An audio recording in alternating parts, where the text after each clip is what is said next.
Hello, everyone, and welcome to the first session in American English Live Series 19. We are so excited that each of you are here with us today. My name is Chris McDonald, and I'll be with you here today along with my colleague behind the scenes, Dorea, who will be the moderator, helping answer your questions and responding to your comments during the session. So let's begin today with these wonderful audience comments from our most recent webinar, Metacognition, Empowering Students to Monitor and Evaluate Their Learning with Dorea Jackson. So let's see. First up, we have a great comment from Liz Marina in Peru. Liz says, "It was a valuable session. I used to just do wrap-up activities to include metacognition in class, but now I have a broader perspective about it because I know there are more strategies." That's great to hear, Liz. Thank you so much for that comment. Next up, we have Keishel from the Philippines. Keishel says, "I really love how this session doesn't present teachers as perfect and ideal, and instead talks about teachers being vulnerable. Teachers commit mistakes too. There's always room for improvement, and we learn from our mistakes." Absolutely, Keishel, I agree with that totally. And next up, we have Saira from Pakistan. They say, "The session was exceptional indeed. Each time I join an American English Live webinar, I feel I enter a new world full of advanced teaching strategies and skills. Hats off to you all." Thank you, Sarah. That's a great comment. We appreciate that. So we love to see our teacher participants actively engaged in professional development.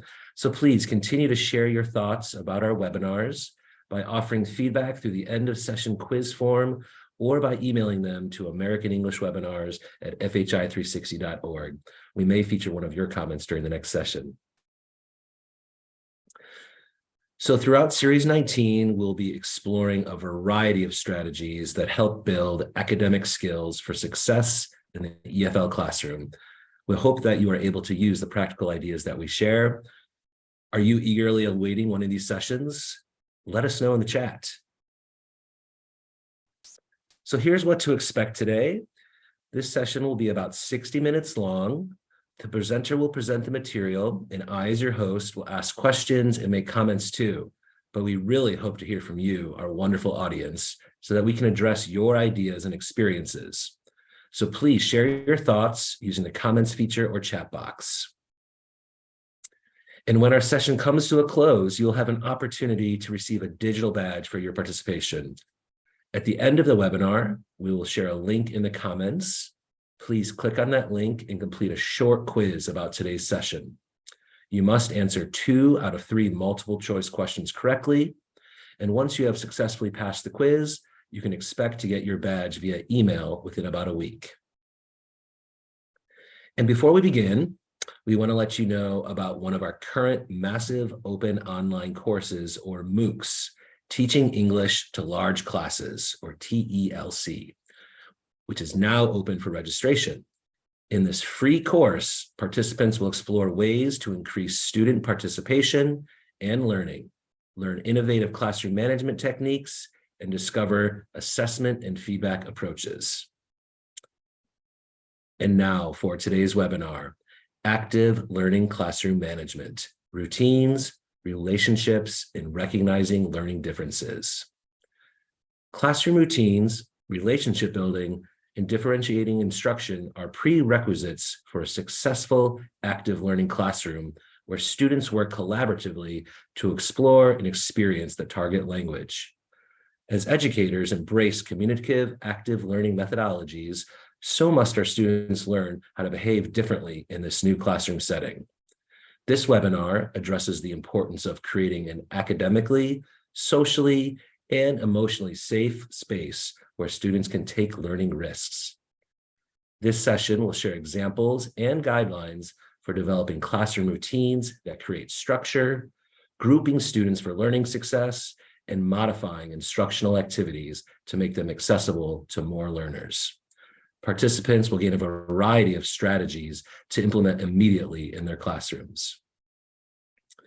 And now we are pleased to introduce our presenter, Christina Cardona. Kristen has over 20 years of teaching experience ranging from primary to university levels, both in the United States and abroad. Her areas of interest and expertise are social emotional learning, brain-based pedagogy, content-based instruction, language acquisition, and language revival and preservation. Kristen is a state of Connecticut licensed teacher with 7 curricular subject area endorsements. She has earned her undergraduate degree from Loyola University and a graduate degree from Central Connecticut State University and Wesleyan University, where she was awarded the 2022 Woolwater Prize for Best Interdisciplinary Gratitude Thesis. Additionally, she has received a National Endowments for the Humanities Fellowship to Mexico. She has served as a U.S. Department of State English Language Fellow in Japan and consulted as a visiting scholar to El Salvador. Welcome, Kristen. We are so happy to have you here today. Thank you. It is a pleasure to be here. I'm Kristen Cardona, and welcome to Active Learning Classroom Management, Routines, Relationships, and Recognizing Learning Differences. Let me go over the agenda today. We will be talking about active learning. Then I will go over the classroom management pyramid, which comprises of routines, relationships, and safe spaces. Then we'll go over some example activities that you will be able to put to use in your classrooms, and we'll recap and wrap up.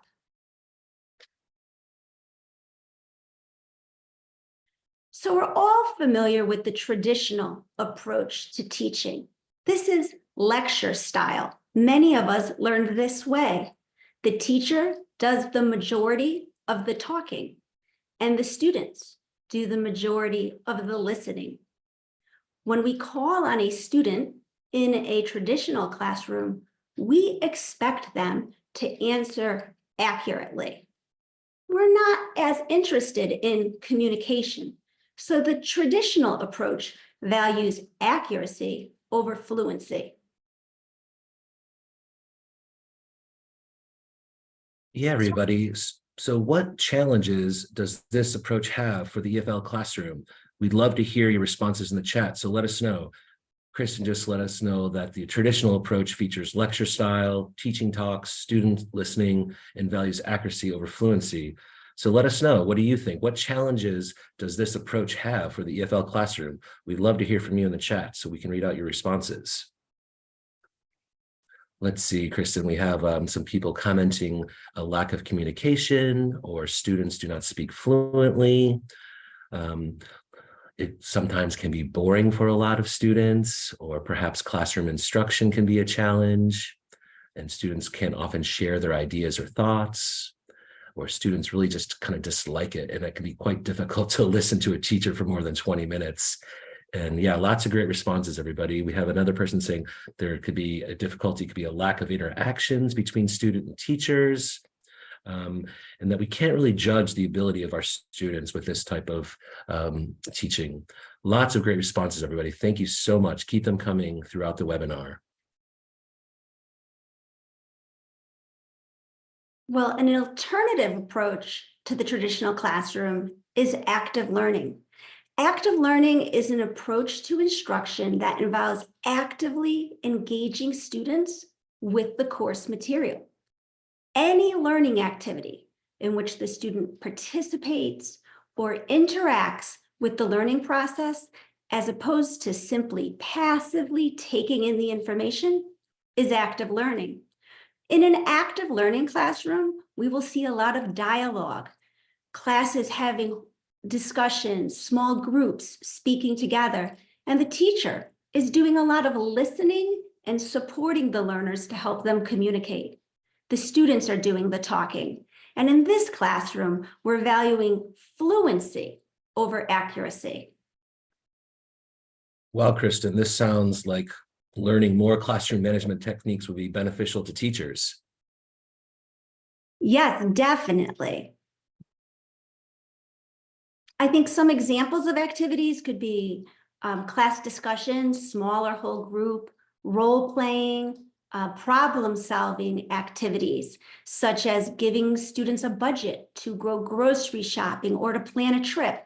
Any activity where the students are actively engaged in learning is active learning. And there's many benefits to active learning, as our participants have already mentioned in chat. Because the students are actively engaged, It reduces potential problems, such as students getting off task or bored or frustrated. And for this reason, students in active learning classrooms, they tend to outperform their peers in the traditional spaces. And additionally, active learning encourages learners to take on a greater degree of responsibility than passive learning. Wow, these sound great, Kristen. Could you perhaps elaborate for us about how active learning can increase responsibility in students? Sure. When students are actively engaging in a learning task, they're invested in the final product. They feel ownership over their learning. And routines that teachers put in place support the learners to be less reliant on the teachers. Thus, active learning fosters responsibility in our students. So why does an active learning classroom require more management skills? Well, for starters, the instructor is not the center of attention. In the lecture classroom, the teacher is all eyes around the teacher as they talk. But the active learning classroom can be very busy. In fact, sometimes there are no focal points or multiple focal points as students work on individual projects or small group projects. And this environment can provide multiple distractions. And so we need to have strong classroom management skills. And our routines and policies will help our students to become more independent and more interdependent, meaning our students will learn to rely on each other, their peers, and not only the teacher as a resource. Yeah, it sounds like learning more classroom management techniques would be beneficial for teachers. Is that correct, Kristen? Yes, definitely. Well, now that we've talked about active learning, I'd like to move on to the classroom management pyramid and talk about the importance of routines, relationships, and creating safe spaces. Routines are the foundation of the pyramid. When routines are in place, the teacher has more time to develop relationships with the students. And a classroom with strong routines and relationships helps to create a safe environment for learning. Let's look at a definition of routines. Routines are daily activities that students can complete with little or no teacher assistance, where students have more opportunity to learn and teachers can devote more time to teaching. Are routines good for students? Yes. Due to the environmental scaffolding they provide, routines can help students converse more easily and naturally in English. And what do I mean by environmental scaffolding? Well, when we give our students consistent procedures, they know what comes next. We increase the visual clues we use in our classroom, and we have consistent modeling. We standardize the language we use with our students. All of this scaffolding supports our students, and it builds them so that they can be independent and interdependent. And an additional benefit is, in these situations, students experience less stress. That's really interesting, Kristen. I'm curious, how does experiencing less stress make students more able to learn? Well, when they're familiar with the language and the expectations of the teacher, they know what comes next and what is expected. And this reduces their anxiety and potential frustration, and it allows them to focus all their energy and attention on learning the content. And additionally, routines are good for teachers. Teachers get to talk less. We all know after talking all day how it hurts our throats, but more importantly, we can listen more to our students and observe more. We can take more time to assess their learning and to prepare additional materials. And it supports language acquisition. It reduces classroom disruptions, and it creates a sense of community or shared purpose. These are great. Yeah, I think all of our audience is agreeing that routines are great for teachers. Could you kind of expand on how a sense of community is good for a teacher? Yes, well, an active learning teacher is functioning a little bit like an athletic coach. They're guiding and encouraging their classroom towards a common goal, the learning task for the day. And this collaboration or teamwork creates a sense of community. And classrooms are more productive when everyone is working together.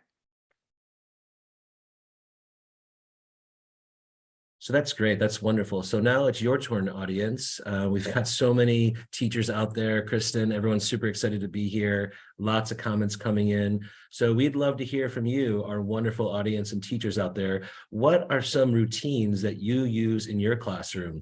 We'd love to share out in the group. So we'll give our audience, Kristen, a few moments to think about some of their routines, and we'll share them out. We have some ideas coming through. People are talking about group discussions and pair work, telling their students the activities the day before so students can be prepared. Let's see, just kind of having routines with their presentations, having very kind of set activities such as, when we're going to do talking activities, when we're going to give feedback activities. We have one teacher saying that they always use the same vocabulary practice after they use like a live kind of quiz activity. This teacher says that it creates a collaborative group work routine that reduces stress. I love that idea. And so, yeah, lots of wonderful comments. Thank you so much, everybody. Keep them coming. Well, let me give, those were great ideas. And to add to that, let me give you an example of another type of routine. Sometimes we need attention getters, right? We can use these during transitions. Maybe a class is beginning or ending, or we're changing activities, or we've put our students into groups, but we need to quickly get their attention. Maybe we forgot to give them an important direction, or maybe everyone is doing exactly what we asked them to do and they are communicating, but the class has simply gotten too loud. So it's great to have a few strategies to maintain an order at that time. So one example that I like to use is a call and response attention getter. And it goes like this. If you can hear me, clap once. And your class, the students that are paying attention, clap. You may not have all the students yet, and you repeat again. If you can hear me, clap twice. And this will quickly and easily bring your class back to order. Another type of call and response attention getter is saying to your class, 1, 2, 3. And your class says back to you, eyes on me. You can do many things to get your students' attention. You can tap your heels.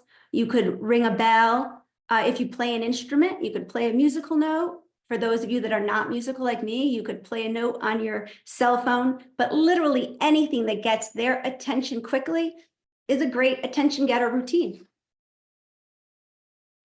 I'd like to give you another example of a routine, and that's lesson plan templates. And this was just mentioned in our comments, how important it is to follow the same routine every day, that students can anticipate what comes next. So we want to follow this classroom lesson plan template. We also want to post it on the board or in an area where the students can see and follow along and understand their progress.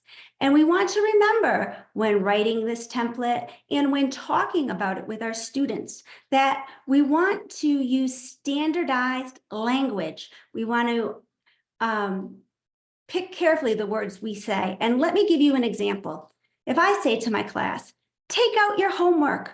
I need your homework. I'm checking your homework now. I need to see your homework.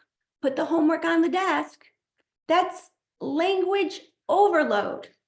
What is important is to pick an effective term and use it consistently. If I say, take out your homework repeatedly, they're going to learn that expression. It also works with take out your textbook, take out your pen, take out the assignment. So I challenge all of you, especially the non-native speakers of English. You tend to be better at this than some of our a native speaker like me. We use so many words and it can overwhelm students. So I challenge you to really think, what do you often say in your class? And then standardize your language and you'll see how effective that is. In fact, let me show you an example of a lesson plan template you could make. As we all know, lessons have a beginning, a middle, and an end. Now, your template may look different. You may do something different at the beginning of your class, but think, what do you always do at the beginning? Maybe you start with a homework check, and then you move on to a warm-up activity. What happens at the middle of your class? Maybe you always give a short lecture to your class because you need to teach some content. And after you have explained the content to them, you put them into group work activity. And maybe the way you tend to end every class is you bring everyone back, you have a whole group discussion to learn what happened in the groups, and maybe you complete with an exit ticket. And an exit ticket is a little piece of paper, or it could be electronic, where we ask our students a question. Maybe we're trying to see, were they comfortable in class? Did they understand the content? What would they like to learn more? Your exit ticket could be any type of question you would like more information about. So I'm wondering, how would our audience use something like this in their classroom? So let me show you how I would do it. For instance, I would always have my template in front of the classroom. And then each day I would modify where my yellow text is, the specific directions for that day. So for instance, we're beginning with the homework check. My class can see, please go to page 19. I am checking page 19.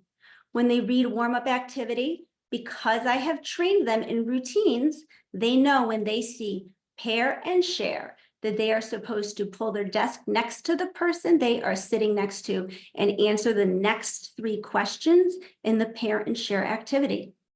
Then we'll move on to the middle of our class where I will be talking about clothing vocabulary. I want to make sure that they know how to say all these words correctly before they use them. And if there's any confusion about what some of these clothes are that they may not have, in their climate. Additionally, if they needed some reading support, I could put a little image of a t-shirt or draw some clues to help them understand. For group work activity, I want them to understand the time they need to stop at 1:15 so that they can plan their work accordingly and finish on time. So this is just my example, but when our audience thinks about the beginning, the middle, and the end of their class, I'm wondering how they would design a template that would work for their students. Yeah, everybody, it's your turn now. We'd love to hear your responses in the chat. Kristen gave us a great example of a lesson plan template, beginning, middle, of end. We'd love to hear how you would adapt this lesson plan template to meet your needs or teaching style. So please let us know. We'd love to hear how you adapt this lesson template to meet your needs. We know we all have different teaching environments. So what do you do to adapt the lesson plan template for your needs or teaching style? Let us know. So let's see, Kristen, we'll give our audience a few moments to think about how they adapt this type of lesson plan to meet their needs. Let's see what we have. So we've got some teachers saying they definitely use different warm-up activities. They kind of have bell ringer activities to get people going. Lots of people are just saying, oh, thank you for sharing, Kristen, some great activities. We have people are saying at the beginning, they kind of set the introduction or set the beginning. Lots of people just say, yeah, they follow kind of the whole beginning, middle, end. People doing just kind of greetings in the beginning. What people are just saying different types of activities as well, like such as role plays or going over the class objectives, what they will do as far as they'll have a lecture, a discussion, maybe some think, pair, share group work, some individual work. There's lots of great ideas coming in. People are saying different things like doing four corners activities. So lots of great ideas. I can't keep up with them. We've got such a wonderful audience, Kristen. Everybody is super excited to be here. And we've got such a wonderful audience and great teachers. So people, oh, there's this one teacher saying they always start with singing a song at the beginning to kind of get a nice lesson going. These are so awesome, everybody. Thank you so much for sharing. Wonderful ideas, especially all these consistent practices. I saw someone that was doing jigsaw, so many great ideas from our audience. So I'd like to recap where we are in the classroom management pyramid. We've just completed briefly talking about routines, and now we're going to talk about relationships. Yeah, so we just moved on from routines to relationships. So it's your turn again, audience. So let's talk about relationships. Well, let's throw it over to you. How do you all build relationships with students in your classes? So please type your answers in the chat box. We'd love to hear what you do to build those special relationships with your students. Let's see. Everyone is just still commenting, Kristen. Everyone's still talking about the different templates and loving sharing their ideas about how they make adjustments. So yeah, just I'll read a couple more comments. People just starting their kind of routines with different warm-up activities and how they do read alouds or do pair work. But so let's transition everybody into relationships. How do you build relationship with your students? So we've got one teacher saying that they ask students questions, right? They try to get to know their students, or they focus on the atmosphere of the classroom. They try to make their classroom friendly and try to make it open so the students feel comfortable and not so shy. Some teachers are talking about interacting on social media with their teacher, a professional social media account. That's an interesting way. So yeah, lots of like just activities, small group, whole group, trying to find that balance of being the teacher and the friend and showing them that you have compassion and empathy. So this is a great way for students to build relationships. We have another teacher that they do a great activity that they call find someone who activity. And then later on, they have a group work activity that can be done at home. These are awesome ideas. Lots of other teachers are talking about just showing respect and creating classroom norms and just building respect amongst the students and having them work together. These are awesome ideas about building relationships with your students. Thank you so much, everybody. What wonderful answers, so much positivity. I love to see teachers are wonderful and the way they support students really can change lives. So let's move on to the next slide. How can students build relationships with and between students? And some of this we just saw in chat. I mean, one is be a role model. Two is observe your students, learn about them. And three is assign group work. Let me talk about each approach a little more in detail. For example, to be a role model, I saw this mentioned in chat. Yes, it's so important to be honest with our students and to be authentic because we're role modeling learning to them. We need to show them how to take risks and that we need to admit to our mistakes because mistakes are part of learning. So sharing our fears and weaknesses helps our students learn how to be good learners. And students will always pay more attention to what we do than what we say. So it's very important to be a good role model. Approach 2 is to observe your students. This will help you to learn more about your students and create groups that will work well together. So when you observe your students, you want to look at how they interact with others. Who works well together and who doesn't? Who is always helpful to others? And you also want to note how they interact with the material. Who gets frustrated easily? What are your students' preferences? Where do they need more support? And what are strengths that we can celebrate in our learners? And we want to make personal connections wherever possible. For instance, if I'm walking around listening to my students working in small groups, and maybe they're talking about their pet dog or cat, I can stop and learn a little bit about this animal they're so interested in and share with them that I also have a cat and make a personal connection. Approach 3 is to assign group work, and there's many benefits. It helps students build relationships and their social skills, their organizational skills, listening, communication. They're better at persuasive talk, can improve their problem-solving skills as they work together. And it allows us as teachers to move around the classroom and observe our students. And it also allows for the sharing of diverse perspectives when we hear from so many students, which creates a culture of acceptance. And it prepares students for the workplace by promoting active learning with real life projects. That's so wonderful, Kristen. I'm just going to step in while Chris solves a quick tech issue. And what I would love to ask is if you could suggest some more tools for grouping students. Yes, one great way to do it is to use playing cards. If you pass one playing card out to each student, you could group them by number. You could group all the hearts together. You could put everyone's name on a popsicle stick and draw the stick. You could group them by birthday, by the number or month. You could make seating charts that are specific for group work. And if you made seating charts, you would want to start with your outlier students first. Think about the students that stand out. They learn more quickly, or they learn slower. Maybe they're more active, or they talk and can distract their neighbors. Think about the outliers and sit them first, and then it's very easy to make a seating chart. And in the next slide, I'll show you some reflection questions for creating groups.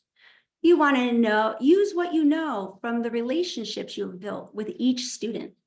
And the best way to group students depends on the purpose. What's the goal? Do you want them to speak or to write or to build relationships? Is it better to have an even or uneven number of students in your group? If it's a dialogue, maybe you need an even number. If you're having a debate, maybe it would be better to have an uneven number. Is it better to have homogeneous, heterogeneous, or random groups? Would assigning roles within groups be helpful? Sometimes we can have a student be the group secretary, a student be the group timekeeper, a student be the group reporter. And thinking about, do you need to assign seats for group work, or can students make their own choices? So I'm wondering, how does our audience like to assign groups? Wow, Kristen, what helpful reflection questions to help guide teachers thinking about the right types of groups. So let us know, audience, how do you like to assign groups in your class? Wonderful. I'm seeing a lot of appreciation for those great questions. Some are saying by numbers, so handing out number values to each of your students and then grouping them by evens or odds. Wonderful. By letters, what a great suggestion, Okar, we love that. By career, so Jenny is saying you could group them up by their career interests, giving them maybe a hobby to build those relationships between your students and understand them better. Great. Irina is saying they pair them based on how they sit. Great. Farhan is saying he considers their abilities. So as Kristen was saying, maybe working with their outlier class students first, and then mixing them together by mixed abilities. We're seeing a lot of folks saying mixed abilities. And we have one really fun one, Sharina saying by fruit names. So setting up a couple different types of fruit and sorting your students into collections of fruits. I really love that. Back over to you, Kristen. Great. Well, to recap, with our classroom management pyramid, we've discussed routines and we've just finished relationships. And now we're going to talk about how when we have routines and relationships in place, it's pretty easy to create the safe environment we want for all our learners. because a safe learning environment matters. It matters physically, it matters socially, and it matters emotionally, because students who feel safe take more learning risks, and students who take more learning risks learn more. Students feel safe when there's routines and expectations that are clearly communicated. They feel safe when they have social relationships and they feel part of a classroom culture. And they feel safe when they're learning using their academic strengths and can explore topics of their interest through various learning styles. So as teachers, how can we create that safe space? Well, we can do it by accommodating learning differences, by observing our students, providing choice, building on their strengths, and we can create a classroom culture of safety where everyone respects everyone. Students respect the teacher and the teacher the students. Students respect each other and the subject matter. We can value risk-taking and bravery when we see our students take a chance.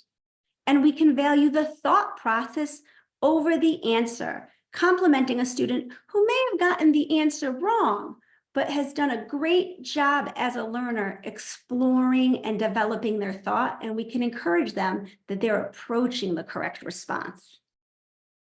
I'm wondering how our audience does this. Yeah, those were some great activities and ideas on how to create a safe space.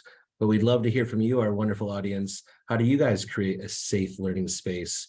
Or how do you accommodate learning differences in your classroom? We'd love to hear from you in the chat. So those are great ideas, Kristen. Let's see. So we've got some teachers that they, one teacher, Irina Rogova, saying that they find a positive approach towards errors. That's a really nice way. And we have Aruna saying that she creates a safe space by showing their students some praise or exploring new ideas.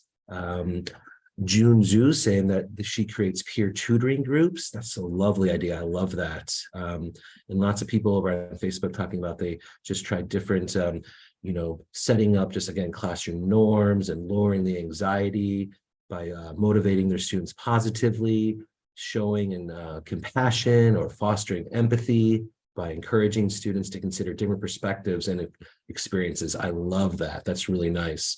We have a teacher saying that when the students become really attentive or they start to get tied to what his teacher or her teacher says because they get what they want, so they really try to open dialogue or open communication. Yeah, that's wonderful. Lots of great ideas how all of you teachers are creating safe spaces. Thank you so much, everyone.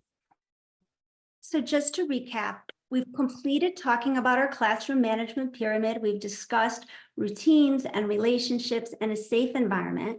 And now we're going to move on in our agenda. And we're going to talk about the example activities that I know everyone has been waiting for. And then we will recap and wrap up. And these example activities that I'm about to give you, all of the information can be found in the reference section of this slide. So don't worry, you can definitely get a copy and get access to everything I'm sharing so you can use it immediately in your classroom. So activity 1 is our group identity activity. This could take 15 to 20 minutes, although you could make it longer. The language used is expressing routines, likes, and preferences. And I would be reinforcing the vocabulary be interested in and am fond of. And the material used is a questionnaire that you can find in the references and a writing utensil. So let's look at the directions. Chris, would you mind quickly reading the directions for me? Yeah, absolutely. So first up, we have that you pass out a worksheet to each student. Number 2, you want to make sure that everyone understands the instructions and questions on the worksheet, and then pre-teach any new vocabulary as needed. And then number 3, each student writes 2 questions on their worksheet. Number 4, you put students into groups of 4. And number 5, in groups, students ask and answer questions 1 through 9 and record the responses on their worksheet. And number 6, you decide what students will do next time they complete their assignments. Yes, it's always so important that students know what comes next. Thank you for reading those instructions for me, Chris. Yeah, Let's my pleasure. Let's look more closely at step number 3. Maybe we want to modify that. Remember, we can always change and modify directions to suit our learning audience. So let's show them the worksheet so I could explain to them how they might want to change and not have the students write 2 questions at the end. Now we've passed this worksheet out to our students, and there's a couple possibilities we could do for line 8 and 9. We could leave it blank.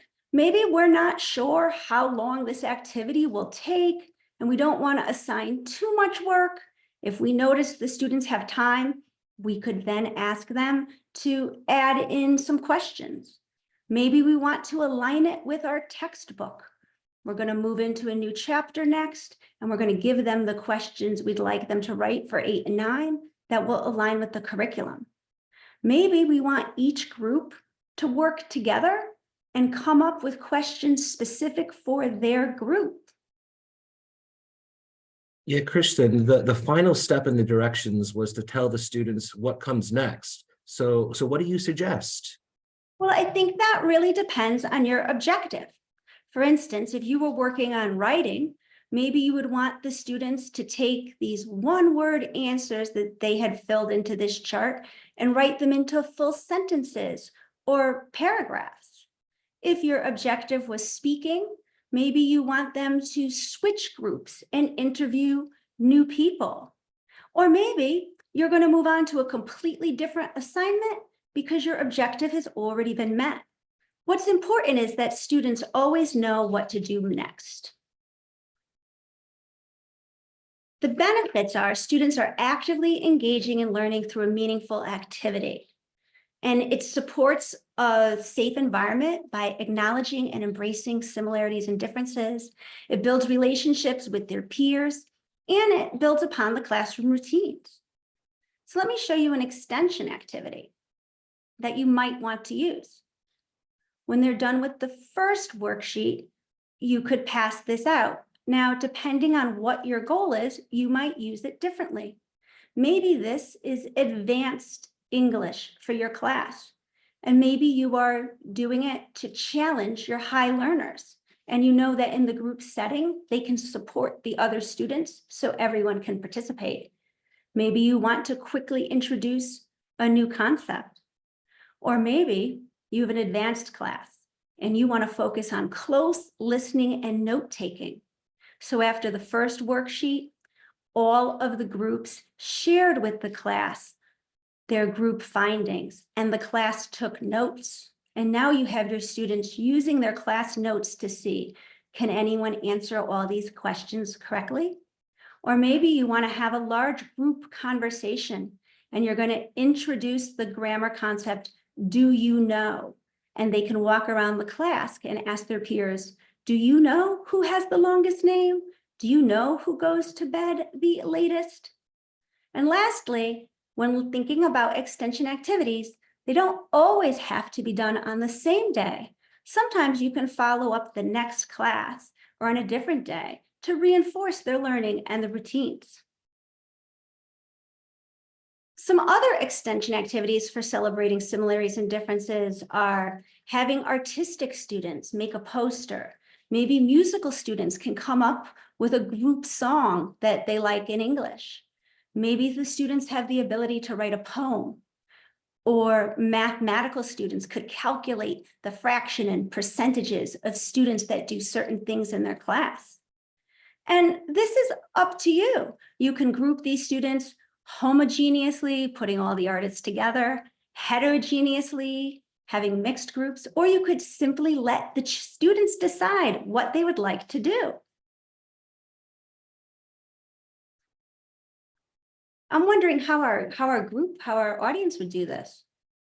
Yeah, we'd love to hear from you guys. Again, it's your turn. So what a great activity that Kristen just showed us. We're curious about how would you modify this first activity or any of the extension activity ideas to use with your students. Kristen gave us some great ideas, but we want to hear from you guys. So again, how would you modify this activity and or the extension activities to help your students? We'd love to hear from you. So Kristen, what a great activity. These are so great. We had a wonderful audience. Everyone is just really, really excited to be here. Got some great responses coming through about how they would modify this activity. Let's see what people have to say. So yeah, people are just like really, they just are really excited about this first activity and that they would put the students together. And there are some questions coming through too about maybe I'll ask you that question. Like, how do you deal with students being lazy in the classroom? And we'll come back to once people start sharing their ideas about how they would modify. How would you deal with that, Kristen? That can be a challenge. And I find that students sometimes will let down themselves and let down their teachers because they don't believe in themselves as learners, but peers tend to motivate them. So I think as you build a relationship with that learner and they know that you care about them and you are invested in them regardless of what they can produce in your classroom, and as you place them in groups that are supportive and you find people that they can work well with, they can join a team sometimes more than they can just believe in themselves independently. And I think that's one of the reasons why group work can be so beneficial. That's great. Thank you for responding to that. Excuse me. And we do have some teachers saying on how they would modify. We have Nala saying that she does the same, but with the multiple identities wheels, where the students discuss their identities, and then she uses Padlet and allows the students to share their identities, ideas on the identity wheel on Padlet. It's a great idea, Nala. Thank you. And then we have Hannah saying that she likes to use art into her classroom, where you're drawing a picture together in group work or relating it to a food or drink. She says her students love to do that. And lots of teachers are saying they love to do this on a first day of class or as an icebreaker activity. We even have teachers sharing links of what they did. Wow, this is really incredible. So lots of great ideas coming through. We have Jenny saying that she likes to have her students choose a partner, and then they will prepare a dialogue. Then they can do some practice speaking, and then finally that they will present in front of class. And then a couple more I'll share with you because lots of teachers are coming up with how they would modify. So one teacher is saying that to make the activity more engaging, they suggest that they would encourage students to use different multimedia tools if they have them available, such as infographics or different types of interactive presentations. So lots of great ideas, everybody. Thank you so much. Wow, I cannot wait to read all these answers in chat afterwards. Such great ideas. Let's move on and let me share activity 2 since, just the benefits, but I think a lot of people have mentioned them. We build routines and relationships in a safe environment through these activities. Our advanced students can practice new language skills and vocabulary, and they can support and bring up some of our lower students, which sometimes we think of as lazy, but a lot of times they're frustrated lower level students that just need a little support. And in this setting, all students can contribute regardless of their learning preference or their ability in the subject matter, and that increases student engagement. So let's move on to activity 2, which is a would you rather board game. And again, this can be downloaded, all the materials in the references. This could take about 10 to 15 minutes. And we're practicing asking and expressing opinions. And the vocabulary we would use is would you rather, I would rather, and I prefer.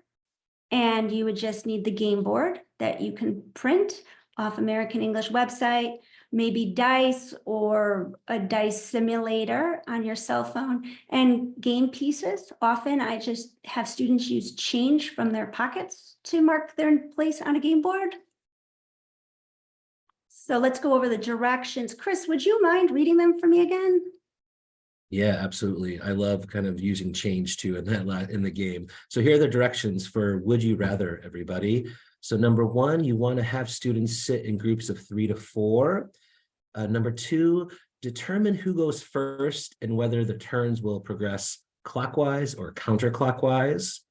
Next up, each player rolls the dice in turn. Number 4, on their turns, the players move their game pieces along the path according to the number of spaces indicated by the dice. Number 5, on the space where they land, the players read the choices aloud.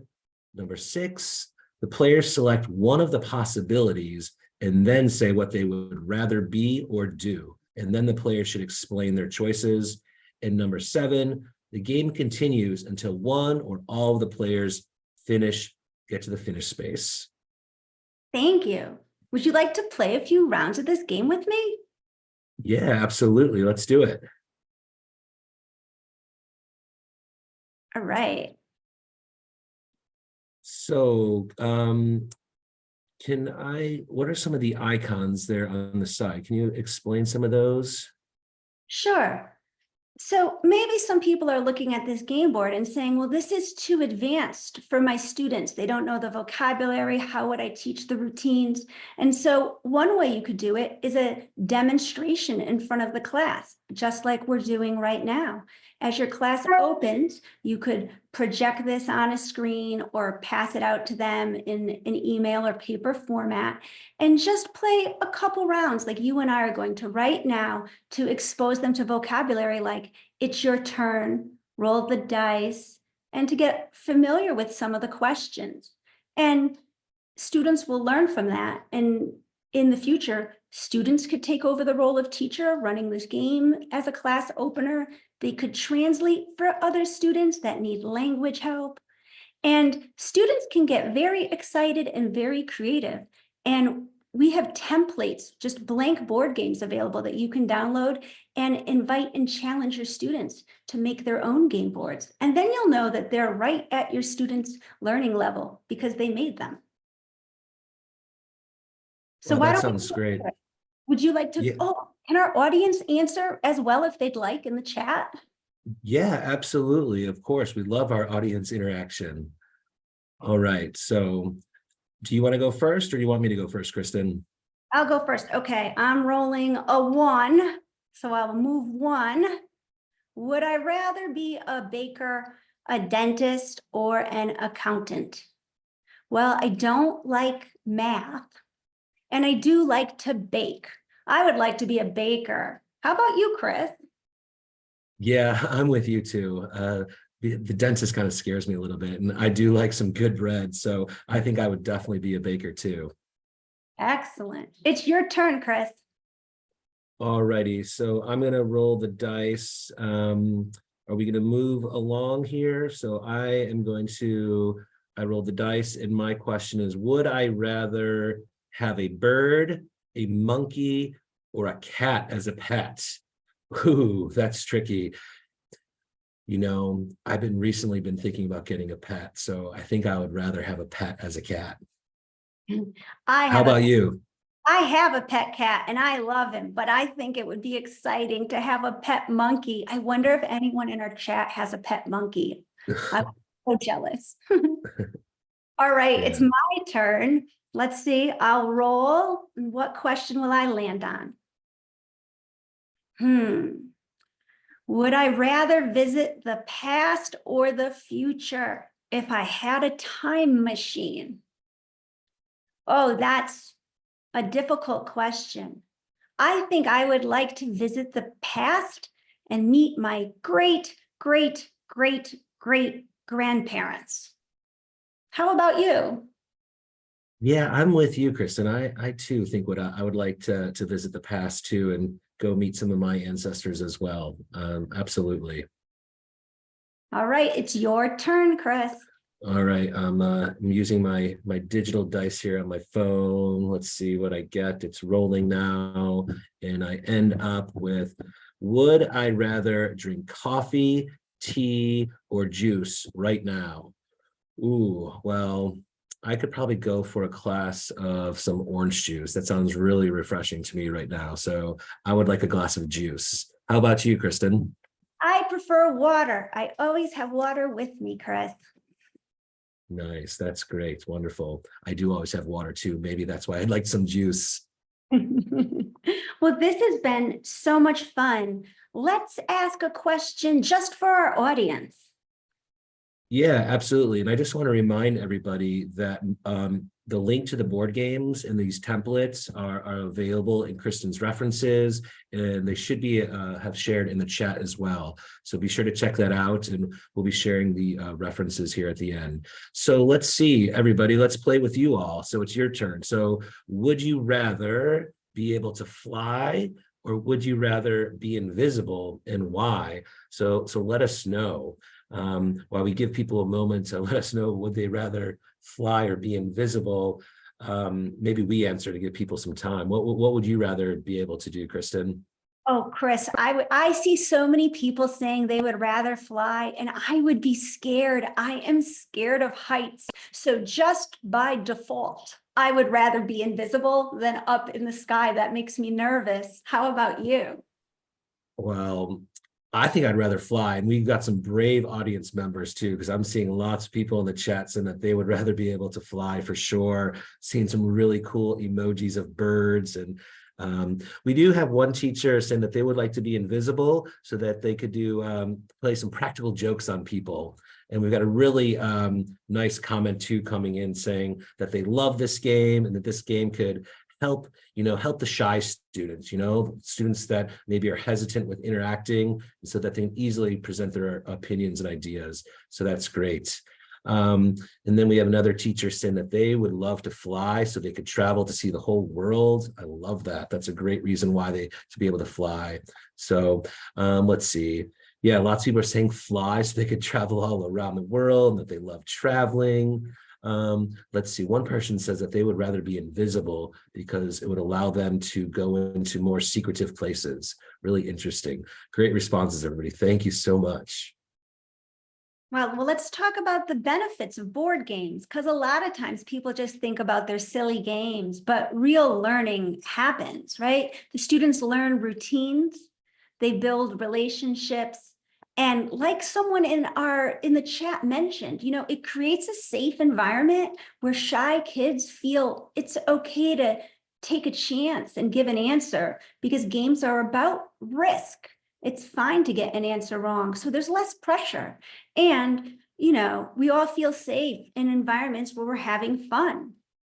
So let's recap today's agenda as we approach the end. We've discussed active learning and what it is, and we've gone over the classroom management pyramid and the importance of routines, relationships, and safe spaces. We've gone over 2 example activities and some ways to extend and modify those activities. And now let's just recap quickly and wrap up. In active learning, the role of the student is different than in the traditional classroom. In an active learning classroom, students apply their learning to an activity. Doing leads to the learning. And the role of the teacher in the active learning classroom is to facilitate learning activities so that students can learn collaboratively through using the language. And the focus is on fluency over accuracy. Now, yes, of course, we do assess our students for accuracy during certain tests, but not for every single activity, because we want them communicating and learning through experience. The focus in an active learning classroom is on the learning process more than the learning outcome, because we know they will get there when we're using routines and relationships and building safe spaces for our students. So that was wonderful, Kristen. Thank you so much. And as we wrap up, we want to give you one more reflection opportunity to our wonderful audience. So Kristen shared some great ideas from this workshop, and we really want to know what you will use in your classroom this month, tomorrow, this week. And we know Kristen will come back and read all these wonderful comments too. So let us know in the chat, which one of these ideas are you excited to use? These are great. And Kristen, yeah, we've got lots of wonderful comments, lots of great ideas. People are saying very informative, great session, lots of thanks to you. So yeah, big thanks to you. Thank you so much. And people, let us know which ones you would use in your class. I'm excited to read through the whole chat after this seminar, because teachers are our best resource, and I can learn from everyone in the audience as well. So I'm just so appreciative of them for tuning in and sharing their thoughts and opinions. And I can't wait to read everyone's great ideas and check out some of those links that people have provided with activities that they enjoy. Yeah, that's great. Thank you so much, Kristen, once again, for sharing these awesome approaches to creating active learning classrooms that create safe spaces for all students. Really wonderful. And of course, our wonderful audience, We love to thank you for your awesome engagement as usual and for your wonderful participation. I couldn't keep up with your chat. So many wonderful comments. So please continue to share your ideas in the chat, share them on social media. And those of you that are in viewing groups after the session ends, keep the conversation going.